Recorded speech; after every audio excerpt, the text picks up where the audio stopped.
Bonjour, bonjour à tous, bienvenue dans l'émission L'autre potentiel, j'ose ma différence. Je reçois aujourd'hui Karine Liette et Alexis De Keyser qui organisent tous les deux un événement pour les hypersensibles. On en parlera tout à l'heure.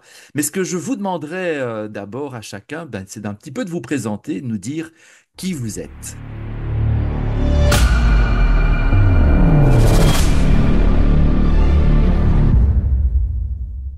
Merci Marc de nous recevoir aujourd'hui. Bien, en fait, je m'appelle donc Karine, j'ai 49 ans, je suis la fière maman de deux garçons de 12 et 15 ans.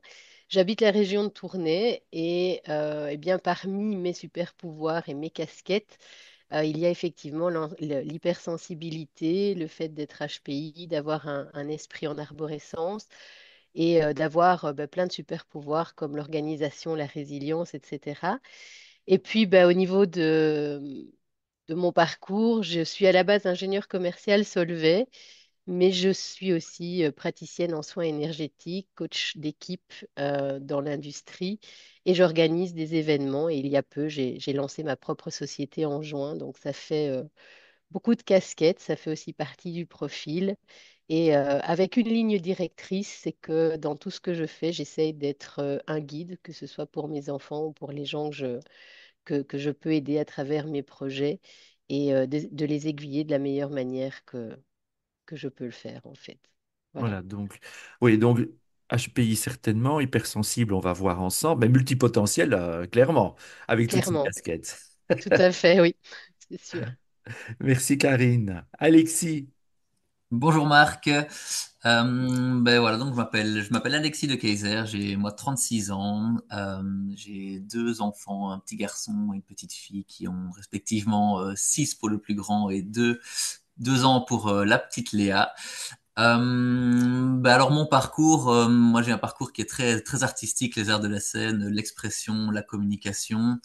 Et donc, tout ça m'a amené à devenir organisateur d'événements parce que la créativité et l'imagination font partie intégrante de ma vie.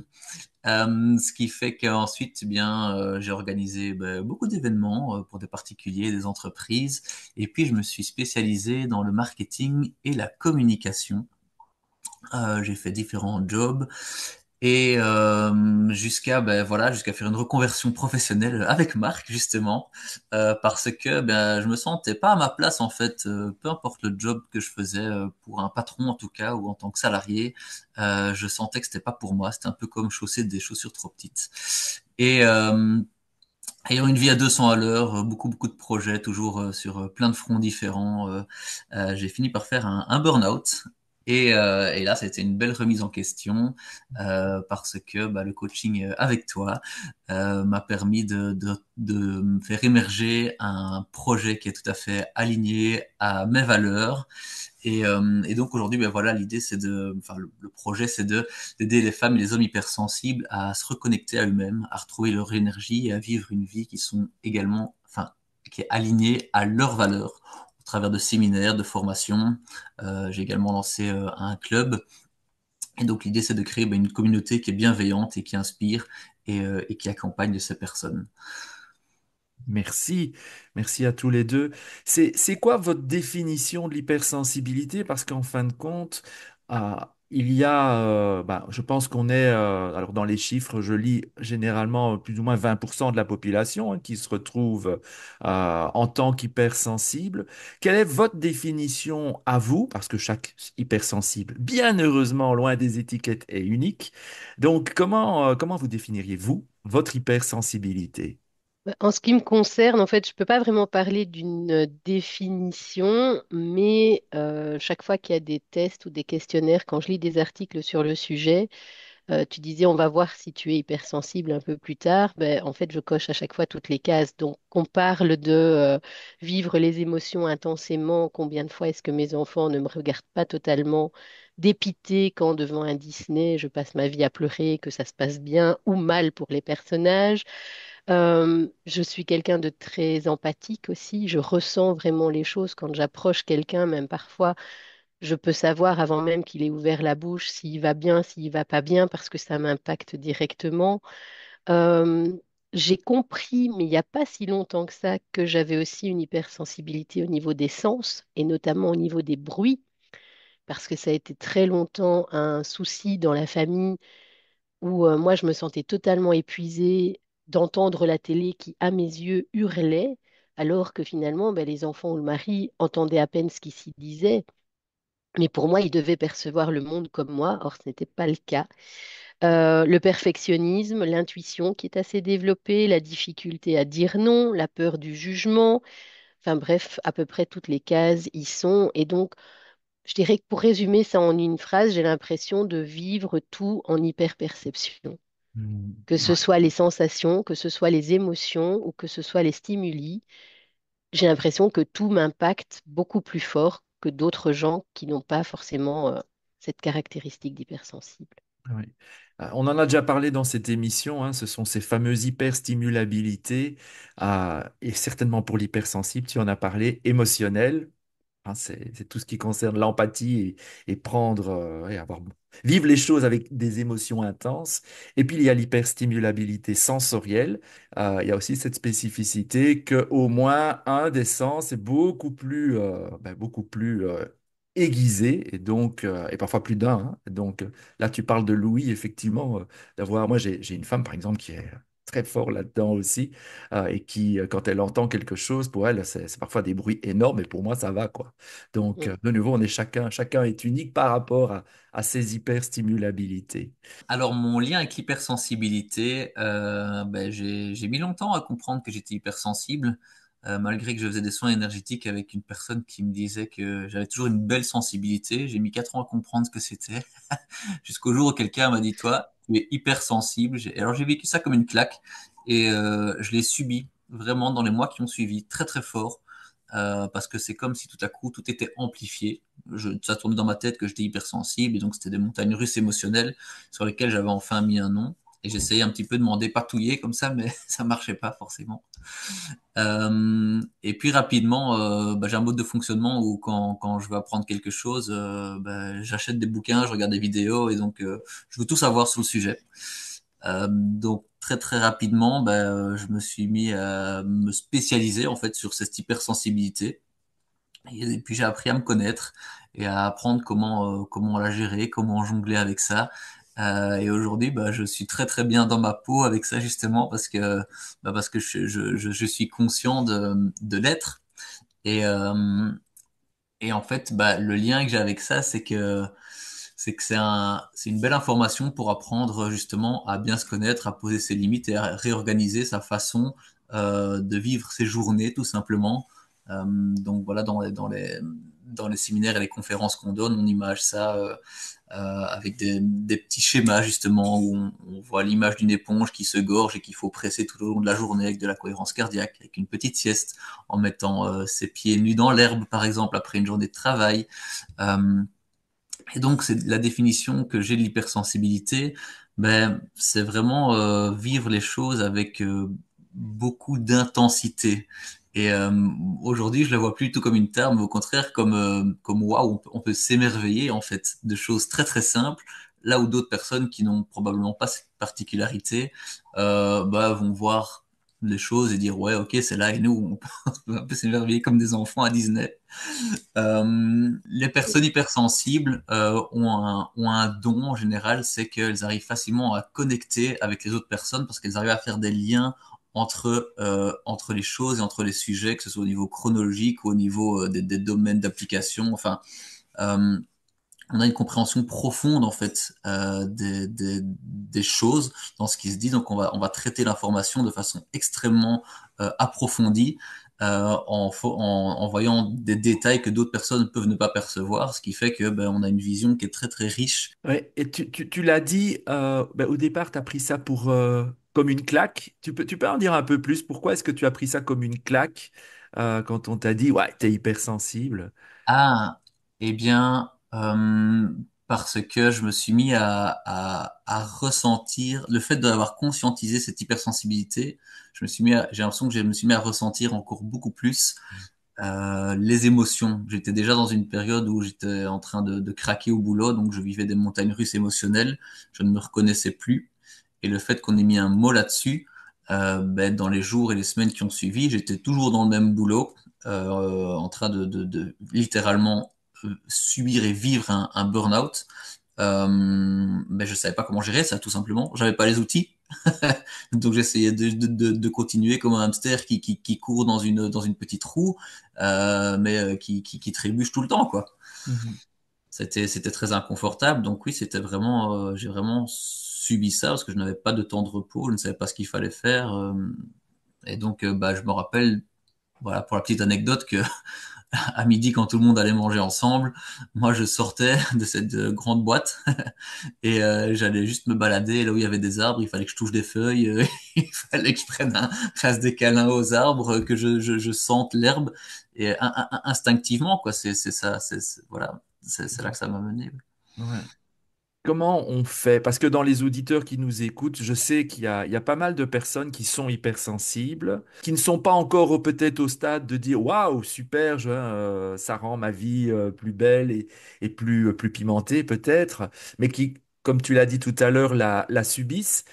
Comment est-ce qu'on fait pour vivre avec son hypersensibilité au quotidien quand on a l'impression que nos émotions, elles s'invitent dans des moments où on ne veut pas nécessairement qu'elles s'invitent. Parfois, on essaye de les cacher aussi, ces émotions, puisque en société, ou même dans certaines familles, ben, les émotions, c'est pas vu comme quelque chose de top, hein. Mon fils ne pleure pas, ne fais pas ta chochotte. Enfin, voilà, c'est des choses que j'entends de la part des personnes que je coach. Alors, vous, dans votre expérience à vous, si vous vous remémorez à vos débuts, hein, quels ont été les petits trucs, les petites astuces que vous pouvez donner et dire, ah bah déjà là, on peut faire un petit pas de plus. Mais là, je peux peut-être reprendre la main parce que tu dis à vos débuts. J'ai pas vraiment l'impression d'être tout à fait sortie des débuts encore, honnêtement. C'est un peu le principe de l'oignon, hein. À chaque fois que tu enlèves une couche en travaillant dessus, tu tombes sur une autre. Un peu comme Alexis, moi aussi, quand j'ai pris conscience qu'en fait, bah, toute cette sensibilité, etc., s'apparentait à l'hypersensibilité, au début, je ne l'ai pas accepté du tout. J'ai aussi vécu un burn-out. Je viens d'une famille où je ne suis peut-être, je suis pas le garçon, mais en tout cas, je suis l'aîné.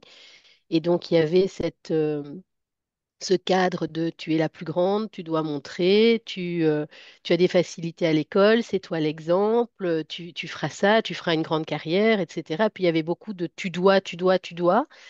Et cette notion de toi, tu es une femme forte, tu peux tout assumer, voilà, c'était très présent et ça colle pas avec la notion de sensibilité, ni dans ce milieu-là, ni quand on fait l'école de commerce Solvay, hein. A priori, c'est pas les câlins aux arbres qu'on nous enseigne.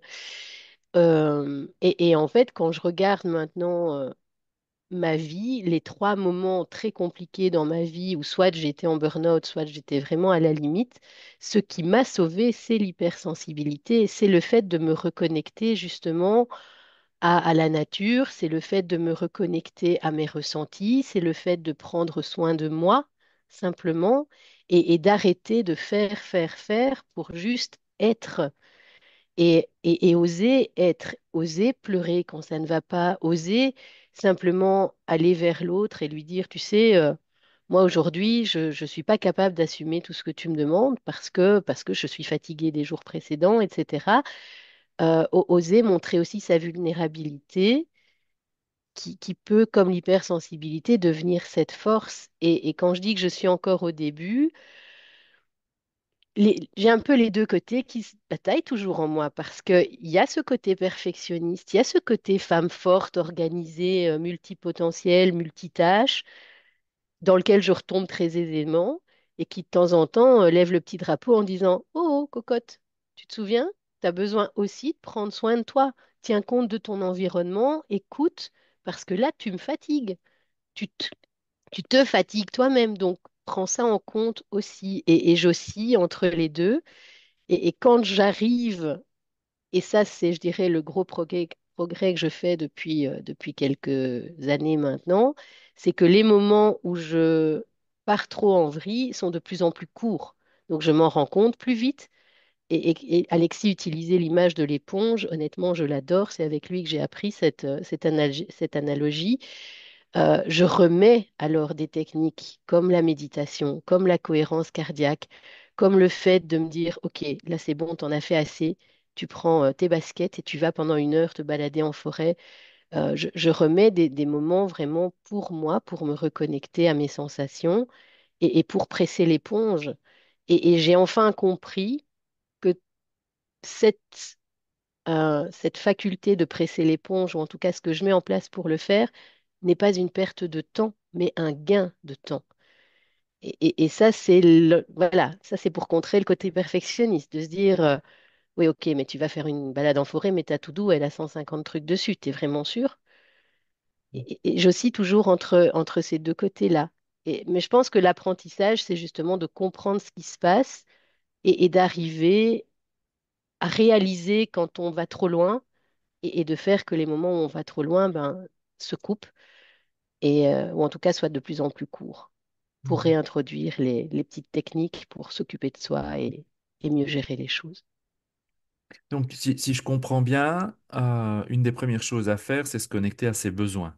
Tout à De fait. quoi est-ce que S'écouter, j'ai besoin? S'écouter. s'écouter, se rendre compte que, OK, très bien, tu as fait certaines choses, tu es peut-être allé trop loin ou tu en as juste fait assez, accepter que bah, tu arrêtes un peu le faire pour aujourd'hui et tu passes sur maintenant, je prends du temps pour moi et je Ouais, me calme, je prends soin de moi, je fais des choses qui me ressourcent, ouais. remplir en fait, qui me permettent oui, de régénérer la batterie. Comment tu as réussi? Parce que c'est vraiment une question que j'ai depuis tout à l'heure. Tu dis, j'étais une fille forte, je suis une femme forte, hein, je suis multicasquette. Pour que tes parents disent, bah, tu es forte, hein, on compte sur toi, tu sais que tu jouais franchement bien ton jeu. Comment tu as découvert du coup que tu étais hypersensible? Est-ce que c'est quelque chose que tu étais conscient que tu as caché? Ou qui t'a explosé à la figure à un certain moment parce que tu étais cette femme forte et que tu te privais de regarder ça, ou encore autre chose, je ne sais pas, mais je me dis avec toutes ces casquettes, hein, faire multipotentiel, il fait beaucoup de choses. En plus, si tu as ce soi fort qui est en toi, comment tu fais pour te connecter à cette hypersensibilité? Parce que énormément de personnes, énormément d'hypersensibles se retrouvent dans ce cas de figure. En fait, quand je revois un peu mon parcours, je me rends compte que enfant, je me suis très vite barricadée. J'ai pas voulu le voir.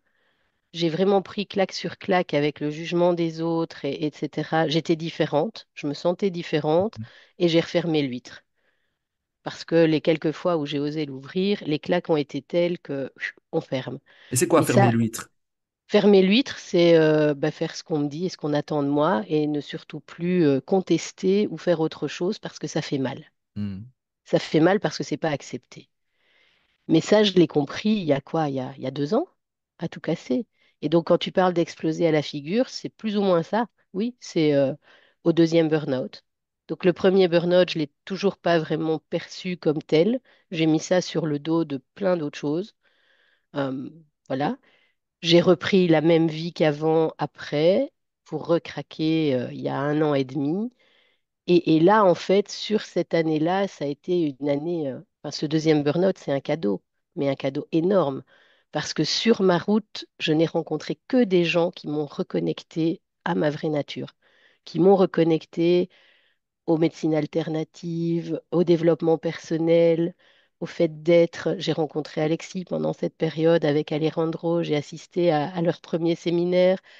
Et en fait, c'est à force d'entendre ces gens me dire, mais ce que tu as vécu jusqu'à présent, c'est qu'une petite partie de toi et il y a autre chose derrière qui vaut tellement la peine d'aller plus loin que j'ai osé, ben allez, ok, on va ouvrir la porte, peut-être que finalement, ça vaut le coup. Mhm. Et d'encouragement en encouragement, ben tu oses aller plus loin et tu réfléchis sur ce qui est arrivé toutes les années d'avant et où finalement, ben, tu avais refermé un peu la porte pour des mauvaises raisons. Ouais. Quels sont les signes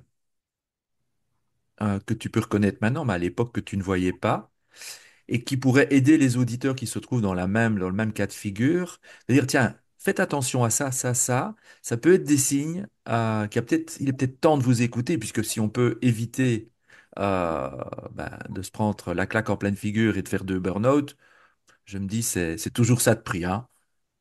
C'est même la raison d'être du projet que j'ai lancé en juin. C'est chez toutes les personnes à qui je pourrais, par mes activités, par les activités que j'organise, éviter un burn-out, moi j'aurais tout gagné. Parce que justement, comme tu dis, il ne faut pas en arriver là. Et je pense qu'Alexis aussi a cette mission avec son projet, c'est de faire en sorte qu'on n'en arrive pas là. Et les signes, en tout cas chez moi, les signes que je reconnais maintenant, c'est la grosse fatigue, la perte. Je peux me lever des jours et être à fond dans mon énergie, et puis il y a d'autres jours où je me lève et mon corps ne suit pas du tout. Et ça, c'est vraiment le signe, là, c'est stop. Hmm. Je veux dire, s'il suit pas, ben, tu changes ton programme, même si tu avais 15 to do à faire de réunions. Non, tu décales les réunions, tu les mets ailleurs, tu prends dans tes to-do ceux qui sont vraiment indispensables à faire, les autres, tu les décales, et le reste de ta journée, tu fais quelque chose pour toi avant qu'il ne soit trop tard. Et donc, pour moi, c'est vraiment le baromètre, la fatigue, et elle se manifeste soit, oui, ce corps qui se traîne, tu vois ce que je veux dire, hein, tu as les jambes de plomb, et alors j'ai une espèce de casque de brouillard. Alors ça parlera peut-être qu'à moi, mais l'impression, oui, vraiment, d'avoir du brouillard dans la tête. Tu n'as pas la mémoire qui vient, c'est pas affûté, t'arrives pas à prendre une décision, même la plus conne ou la plus banale, parce que ça se met pas, quoi, ça se connecte pas. Hmm. Et ça, c'est le signe pour moi que je suis même déjà un peu trop loin. Un peu trop loin, oui. Mhm. Mais bon, voilà, au moins maintenant, je les identifie. Et sinon, ce que je reconnais aussi chez certaines de mes amies et qui suscite la discussion, c'est le syndrome du poulet sans tête. Mhm. Celle qui court après, ah oui, mais je dois faire ça, ah oui, mais dans la seconde, il y avait ça aussi, ah oui, mais il y avait là-bas, ah oui, et puis je dois téléphoner à un tel. Tu t'arrêtes, tu respires un bon coup, et puis tu vas les faire dans l'ordre et si vraiment c'est nécessaire, quoi. Ouais. Parce que tu commences, oui, à courir après tout, en fait. Après, je sais pas, je te vois faire ça, et puis enfin, je te vois hocher de la tête, et puis je vois Alexis qui fait pareil. J'en déduis que ça vous arrive aussi. Ça résonne, oui, oui, oui. En tout cas, le brouillard dans la tête, j'ai bien capté. J'aime dire, moi, que je suis complètement saturé. À un moment donné, je dis, voilà, il y a plus, comme tu dis, il n'y a plus rien qui se connecte et c'est juste plus possible. Et là, effectivement, moi, par exemple, une de mes portes de secours, c'est de me mettre en cohérence cardiaque systématiquement. Et là, qu'est-ce que ça fait du bien. Alexis, qu'est-ce que tu peux rajouter par rapport à tout ce qui a déjà été dit pour aider les auditeurs à gérer leur hypersensibilité quand on ne voit pas encore directement qu'il y a des forces derrière, quoi. Ben, il y a un terme anglais, moi, que j'aime bien, qui est slow down. J'ai vécu aux États-Unis et slow down, c'est ralentir, quoi. Euh, les cerveaux qui sont hyper, donc ils ont vraiment c'est un fonctionnement atypique, hein. Il y a des zones comment dire, qui fonctionnent un petit peu plus fortement que d'autres, on va dire. Je trouve pas très bien mes mots, mais bref. Et donc, ce sont des cerveaux qui se fatiguent tout seuls. Donc, ce que j'ai envie de dire, à part ralentir, c'est surtout essayer de limiter les stimuli. Parce que même sans stimuli dans une pièce, on a cette pensée en arborescence souvent qui fait que ben, le cerveau, il s'arrête jamais. Et donc, il consomme beaucoup d'énergie. Rien que de prendre conscience de ça, ça permet de se dire qu'on se fatigue sans rien faire. Euh, et donc, le moindre stimuli va amplifier ça et va diminuer notre flux d'énergie plus rapidement qu'une autre personne qui serait pas hypersensible. Et donc, les stimuli extérieurs, c'est quoi? Ben, c'est par exemple quelqu'un qui travaille dans un open space qui est hypersensible.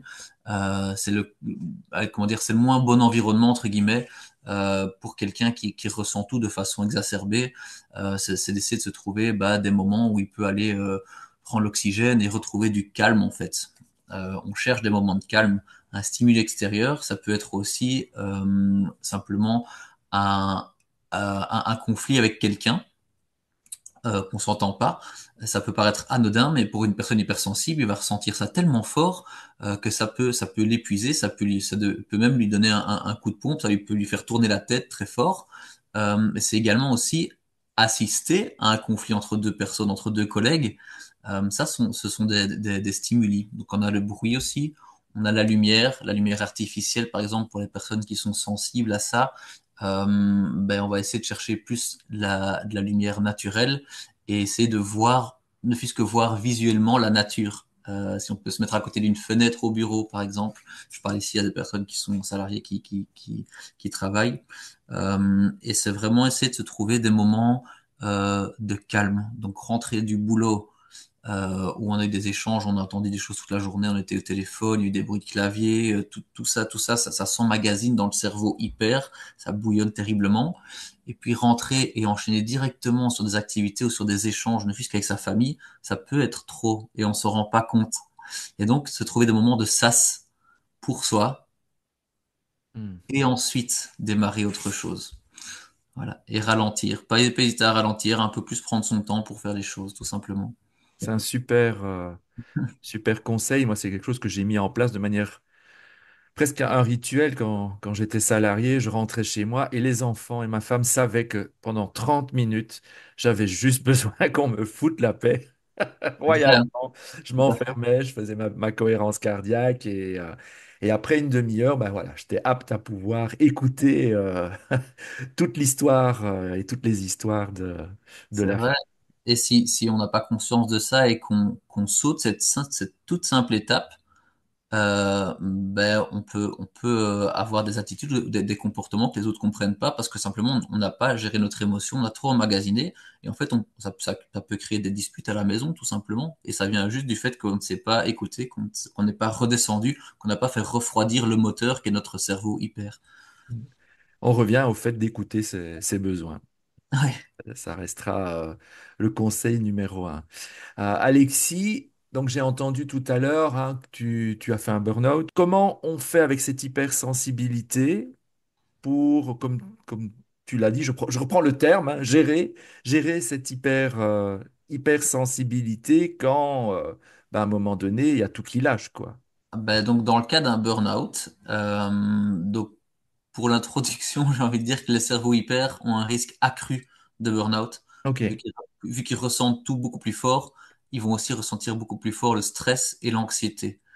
Et le burn-out, c'est un stress chronique, donc c'est un stress prolongé qui fait qu'au niveau biochimique dans le corps, il y a tout qui se dérègle. À un moment donné, ben, on n'a plus les réserves qu'il faut et tout lâche. Donc la personne hypersensible est vraiment très sujette à ça. Et bah, quelqu'un qui est hypersensible et qui se retrouve dans un état de burn-out, là, il faut tout arrêter, quoi.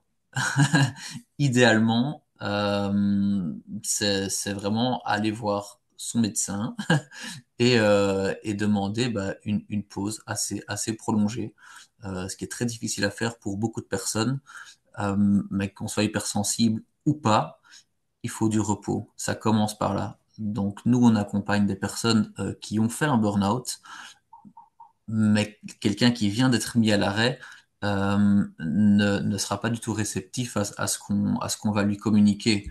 Donc quoi qu'il en soit, il y aura un travail à faire, mais avant tout, c'est se reposer et penser à soi, se protéger, vraiment. Mhm. Ah, la question qui me vient, enfin, ou l'idée qui me vient là maintenant, c'est que pour un hypersensible à qui on a dit depuis tout petit, ne montre pas tes émotions, c'est pas OK, et qui se retrouve en burn-out, est-ce que c'est pas plus difficile encore pour un hypersensible? Parce que je sais qu'avec le burn-out vient ce sentiment de culpabilité, que ben, on voudrait continuer à faire. Sauf que si on continue à faire, bah, c'est juste plus possible. À un moment donné, le corps décide pour nous. Est-ce que vous n'avez pas l'impression que pour un hypersensible, l'étape du burn-out est encore plus compliquée à assumer, entre guillemets?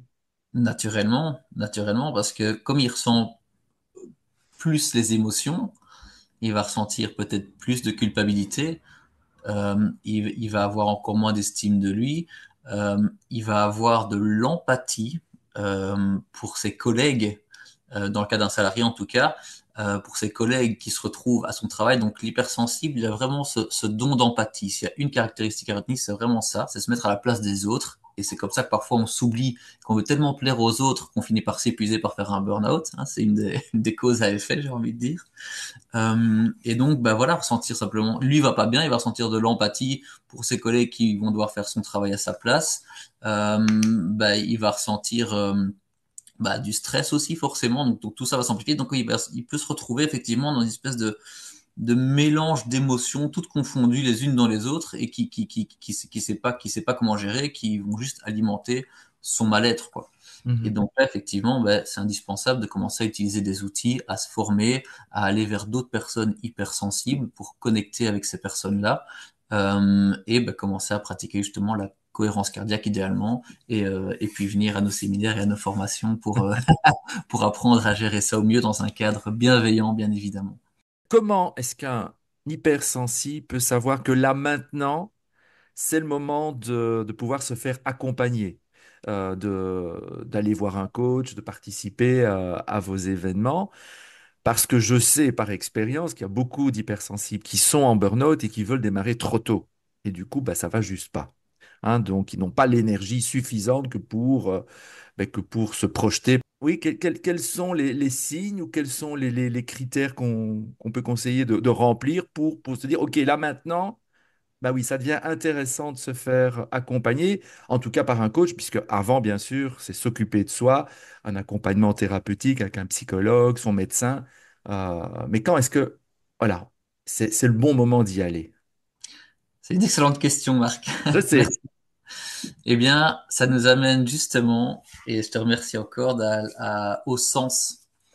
Euh, à partir du moment, pour moi, où la personne se retrouve effectivement à avoir fait un burn-out, qui s'est, on va dire, un peu reposé, qui est chez lui et qui commence à penser à retourner au travail, c'est vraiment intéressant d'avoir une introspection en se disant, est-ce que là, aujourd'hui, est-ce que ma vie a du sens, là maintenant? Est-ce que tout ce qui vient de se passer a un sens? Est-ce que je peux mettre du sens sur ce burn-out? Si je suis là aujourd'hui, euh, c'est peut-être pour une raison. Et donc, est-ce que ça a du sens de retourner là où j'étais avant? Euh, et à ce moment-là, une fois qu'on commence à chercher bah, un petit peu, entre guillemets, le sens de sa vie, puisque un burn-out, il a découvert de l'hypersensibilité, bah, c'est quand même une transition où la façon dont on a fonctionné par le passé ne peut plus fonctionner dans le futur, sinon on est condamné à répéter les mêmes schémas. Donc il y a effectivement des choses à ajuster, mais pour pas prendre de mauvaises décisions entre guillemets, il faut prendre une décision qui fait sens quoi. Et et trouver des choses qui ont du sens ou un nouvel emploi, je pense que tu es, t'es bien placé pour le savoir. Ça nécessite effectivement un accompagnement. Et il s'agit pas de juste trouver une nouvelle voie, mais de trouver une nouvelle voie et une vie qui correspond à ses propres valeurs et qui est également en adéquation avec le fait d'être hypersensible, parce qu'une hypersensible va pas être fait pour n'importe quel type de job dans la vie ou pour n'importe quel type d'environnement ou peu importe la sphère de vie dont on parle. Et donc à ce moment-là, quand il y a ce gros point d'interrogation de se dire, maintenant que j'ai fait ce burn-out, qu'est-ce que je vais faire? Je suis hypersensible, je sais pas trop comment gérer, où est-ce que je vais? À ce moment-là, oui, effectivement, c'est intéressant de venir s'offrir le cadeau entre guillemets de se faire accompagner, d'aller se former et d'aller faire un vrai travail sur soi et sur son avenir pour ben, pour prendre un vrai tremplin et ne pas revivre des erreurs du passé quoi. Karine, je vois que tu bois les paroles d'Alexis. Qu'est-ce qui résonne là?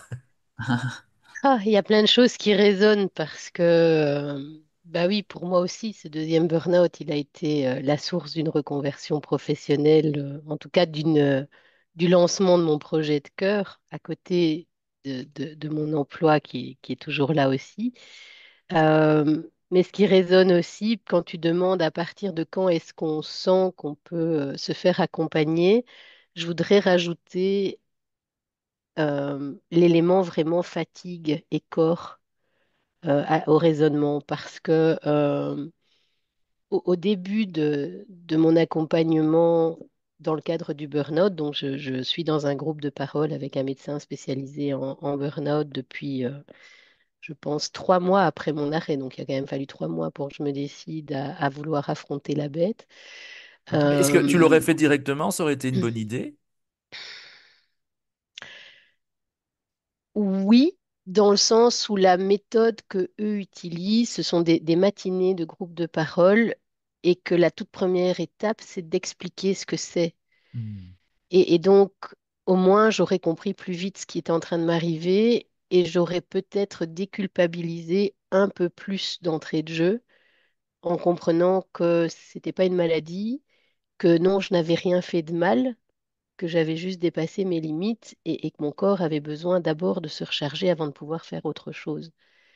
Et donc, oui, j'aurais pu, en tout cas, cet accompagnement-là, le commencer un peu plus tôt, mais à ce stade, le déni et la culpabilité intrinsèque d'être à l'arrêt, comme ce que tu décrivais tout à l'heure, de me dire que je lâchais une équipe où j'avais initié une bonne demi-douzaine de projets dont les échéances arrivaient et qu'eux allaient devoir tout reprendre alors qu'on était déjà potentiellement pas assez pour tout mener à bien, ça me bouffait. Enfin, ça m'empêchait limite de dormir alors que j'avais besoin de repos. Donc c'est très contradictoire comme situation.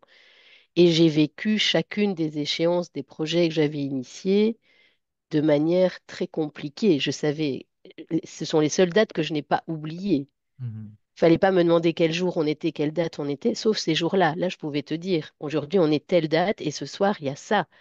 Tellement ça m'allait loin de les avoir lâchés. J'en ai fait tout un film. Je me suis dit, ils vont me détester, ils vont pas comprendre. À ce moment-là, j'ai aussi lancé une ASBL parce que, bon, voilà, la goutte qui a fait déborder le vase, c'est les tremblements de terre en Turquie. C'est la région d'où vient mon mari. C'est tout notre univers turc qui s'est effondré au sens propre du terme. Et donc, c'est le choc émotionnel qui a fait vraiment déborder le vase.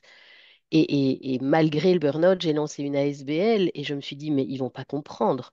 Ils vont pas comprendre que cette ASBL, c'est mon mât dans la tempête, que si je fais pas ça, je suis totalement inutile. C'est le regard que j'avais sur le sujet, tu vois. Et donc, émotionnellement, c'était compliqué. Le déni était présent.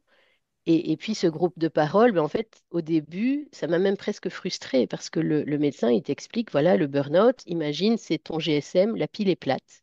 Tu peux appuyer tout ce que tu veux sur ton écran, il va rien se passer tant que tu n'auras pas mis ton GSM en charge. C'est une image toute simple que tout le monde comprend. Et il dit, et c'est pas parce que tu vas la charger qu'elle va être à 10% que tu vas pouvoir reprendre ce que tu faisais avant, parce qu'elle va tout de suite se réépuiser à zéro. Et donc, dans son premier groupe, il explique le principe des flèches vertes et des flèches rouges. Si tu veux sortir du burn-out, les premières étapes, c'est tu coupes toutes les flèches rouges, c'est ce qu'Alexis disait aussi. Tu arrêtes tout, tu te mets en arrêt, et puis il faut des flèches vertes. Mais qu'est-ce que c'est dur d'identifier ces flèches vertes quand t'as pas l'habitude? Mhm. Qu'est-ce qui me donne de l'énergie? C'était pas si simple que ça. Et en fait, après, petit à petit, le truc, c'est combien de temps j'arrive à tenir sans sieste sur ma journée. Si j'arrive le matin à fonctionner à peu près normalement, normalement étant à lire un livre, à aller me balader, à faire une méditation, ok, j'ai tenu 4 heures. Après, j'ai besoin d'une sieste. Ok. 1 ou 2 semaines ou 3 semaines plus tard, ah tiens, j'ai tenu 5 heures avant de ressentir la fatigue. Et moi, ça a été mon baromètre pour me dire, tiens, j'ai tenu toute la journée, ok, j'ai mis une sieste ou j'ai mis un moment de repos couché, je ne me suis pas endormie, ça va, ça veut dire que la pile, elle se recharge un petit peu. Et là, alors, je peux commencer à me dire, bon, les groupes de parole, c'est une chose. Maintenant, il faut que j'avance et que je comprenne quel est le sens de ma vie, ce dont Alexis parlait. Et ça correspond à peu près au moment d'ailleurs où j'ai assisté à son atelier Renaissance, qui durait une journée. Maintenant, à l'époque, il n'aurait pas fallu une deuxième journée, hein. C'était Mhm. pas la peine. Je suis rentrée claquée de la journée, mais contente de l'avoir fait parce que j'étais en état de tenir une journée de réflexion. Et c'est vraiment oui, pour moi, c'est ça un peu le baromètre, c'est de voir, tiens, jusqu'où je peux aller sans de nouveau m'épuiser et en faisant en sorte que ce que j'ai réussi à recharger de ma batterie soit pas totalement explosé à la fin. Donc toujours en garder et puis ouais, Ouais. tu, tu bâtis dessus, quoi. Donc, merci pour ce partage d'expérience et cet apprentissage que tu as fait. Et on en vient tout doucement à l'atelier que vous organisez tous les deux le 30 novembre et le 1er décembre prochain. Donc, si je suis un hypersensible, qu'est-ce que vous me promettez? Mais donc, c'est un atelier qui est organisé par Karine, donc dans son réseau d'éveil à soi, Care In, belle symbolique. Qu'est-ce qu'on promet? Eh bien, c'est 2 jours pour d'abord apprivoiser son hypersensibilité. Donc voilà, découvrir comment on peut transformer ce trait de caractère en une force puissante, réussir à non plus la subir, mais à jongler avec, à l'apprivoiser. Ensuite, on va travailler sur la construction d'une vie d'un hypersensible. Et donc là, on va aller creuser d'abord dans le mental pour voir un petit peu quels sont les blocages qui freinent dans différents projets de vie, qu'ils soient professionnels ou privés. Donc on va partir un peu d'une page blanche. L'idée c'est de faire un peu un état des lieux de chaque personne. C'est une introspection. Nous on est là vraiment pour guider, pour donner des outils. Il y aura donc un carnet, ce qu'on appelle un workbook, donc avec des exercices où les participants et participantes pourront écrire dedans des choses très personnelles. Euh, et donc là on va commencer à travailler sur les croyances limitantes, donc le discours interne, on va dire, que les gens se racontent à eux-mêmes pour essayer de soulever certains blocages et des pensées négatives qui empêchent d'avancer. Donc on fait d'abord un peu de nettoyage. Et ensuite, on va aborder certains concepts pour élever justement le niveau d'énergie que les participants pourront, comment dire, appliquer chez eux, parce que vous le savez tous, quand on n'a pas d'énergie, on ne sait pas passer à l'action. Donc le tout, c'est d'abord savoir comment est-ce qu'on fonctionne au niveau nutritionnel et au niveau du corps en général pour avoir déjà un haut niveau d'énergie et faire monter l'enthousiasme. Une fois qu'on a ça, on a des idées créatives qui commencent à émerger.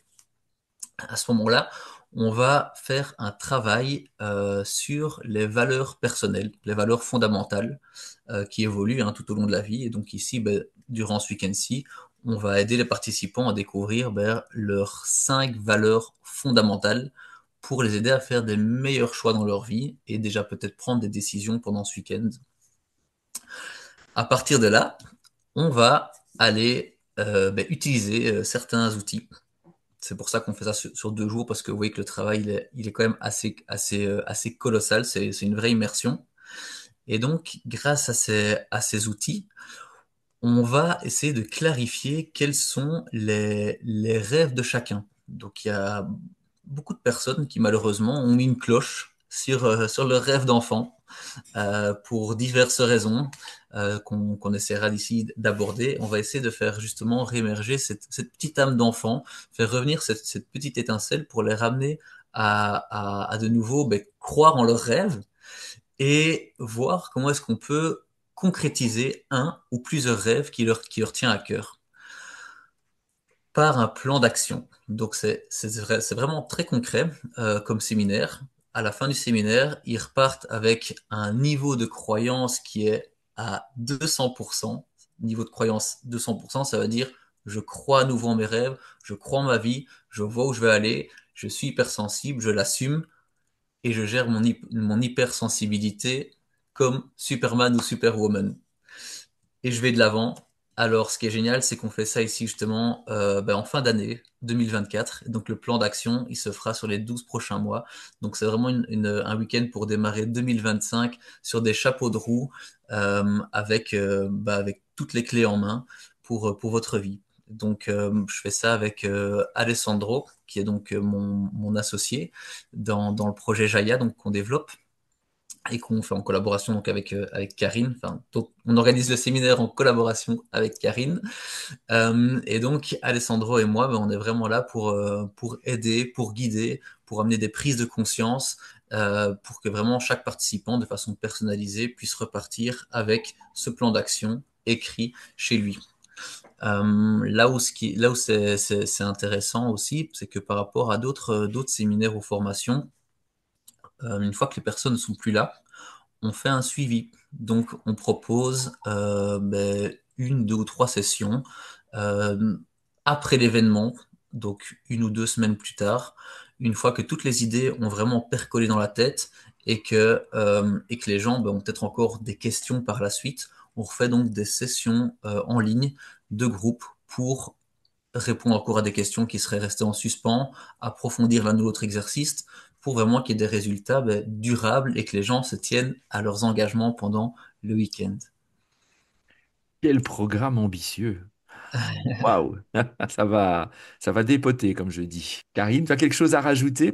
Peut-être simplement expliquer que le projet Kerin, donc qui est un jeu de mots, Kerin en anglais veut dire prendre soin de soi à l'intérieur, mais c'est aussi un anagramme de mon prénom. Bah oui. C'est ma prof de yoga qui a eu cette illumination et le nom est resté, me convient très bien. En fait, avec le Kerin, j'essaye vraiment de mettre à l'honneur et de travailler avec des thérapeutes et des praticiens qui travaillent soit le développement personnel, soit les médecines alternatives ou de santé naturelle. Et les deux axes du Kérin, c'est de sortir des activités avec une boîte à outils et qu'on travaille aussi de manière holistique, dans le sens où l'être humain est un tout. Il Mhm. est à la fois physique, mental, spirituel, émotionnel. Et moi, ce qui m'a aidé dans ma vie, c'est quand les accompagnements touchaient aux 4 dimensions. Sinon, je restais un peu sur ma faim ou c'était pas équilibré. Et c'est la raison pour laquelle j'ai choisi de travailler avec Alexis et Alessandro sur l'hypersensibilité parce que en participant à leur séminaire Renaissance avec Jaya, eh bien, j'ai constaté qu'on avait cette même approche sur ces deux axes. Et c'est comme ça que la collaboration est née. Et c'est pour ça que ces 2 jours sont organisés avec eux. L'image qui me vient, c'est fou, hein, euh, c'est comme s'il y avait une chaîne vertueuse parce que Alexis, tu es venu chez moi pour la reconversion professionnelle. Là, t'es lancé dans ton projet, je te vois rayonnant. Donc juste ça, j'ai envie de dire, c'est génial. Mais c'est encore plus que ça puisque à ton tour, tu accompagnes, tu aides des personnes. Donc Karine, qui est venue à une de tes journées, qui elle maintenant reprend le relais aussi. Enfin, je trouve qu'on est en train de créer un monde qui est pas mal, non? Qu'est-ce que vous en pensez? C'est Ah, clair. moi, je trouve ça absolument génial et même ici symboliquement, visuellement, alors les personnes qui écoutent le voient pas, mais on est en vidéo et tu te trouves entre Karine et moi. Sache que sans toi, on ne serait pas là au final. Oui, bah écoute, ce qui est assez marrant, c'est que c'est toi qui es entre Karine et moi. Ah, d'accord. Alors, on n'a pas Et le même. sans toi, peut-être qu'on serait pas là non plus, puisque Karine ne C'est me ça. connaîtrait pas. Donc voilà. Ben Non, voilà. Alors, exactement. c'est vrai que ça, mais c'est super ce qu'on est en train de dire là, parce que pour les personnes qui nous écoutent, qui sont hypersensibles, j'imagine que si vous êtes hypersensible, ben, vous êtes toujours là. Euh, les hypersensibles ont des antennes et connectent entre elles. C'est vraiment impressionnant. Dans dans un événement où il y a 100 personnes, s'il doit y avoir du networking, elles vont se rassembler, elles vont connecter à un moment donné parce qu'elles parlent de façon émotionnelle. Je sais que moi, par exemple, beaucoup plus de facilité à parler avec des dames parce il y a ce langage émotionnel en fait qui est juste là ou parfois avec des hommes qui sont vraiment très, comment dire, masculins, on va dire, euh, moins féminins, eh ben, les discussions sont pas les mêmes ou pas aussi profondes en tout cas.